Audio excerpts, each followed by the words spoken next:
সে সে সিরারে সে সে সে সিরারে সিরা সিরা সে। এই দাঁড়া, কি হলো? এই ভয়ঙ্কর রাস্তাতে তুই একা একা কোন যাচ্ছিস? বাড়ির দিকে যাচ্ছি। তোর ভয় করছে না? ভয় করবে কেন? চল চল, তোর আমি নিয়ে যাচ্ছি, চল চল। এই ছে ছে ছিরারে ছে, এই ছে ছে ছিরারে ছিরা ছিরা ছে। এই দাও। কি হলো রে? এই তুমি তো গান গাও কেন? আমার 1000 গান মুখস্থ, গান গাবো না তো কি কর? এই চল চল, এই ঝলক থেকে লাজা একবার আজা আজা আজা আজা আজা। ওরে আল্লাহ, ওদের ভাই ভূত।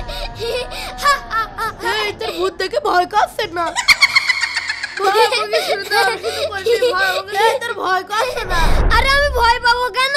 ভূত দেখে তোর ভয় করে না? আরে আমি বাড়ি থেকে আয়াতুল কুরসি পড়ে এসেছি। ভূত শুধু দূরেই থাকতে পারবে, আমার গায়ে হাত দিতে পারবে না। কিন্তু তুমি কোরআন পড়তে পারো না? না, আমি কোরআন পড়তে পারি না। হায় রে আফসোস, মুসলমান হয়ে 1000 গান মুখস্থ কিন্তু কোরআন পড়তে পারো না। চলো আমার হাত ধরে চলো। বন্ধুরা, যারা কোরআন পড়তে পারো ভিডিওটি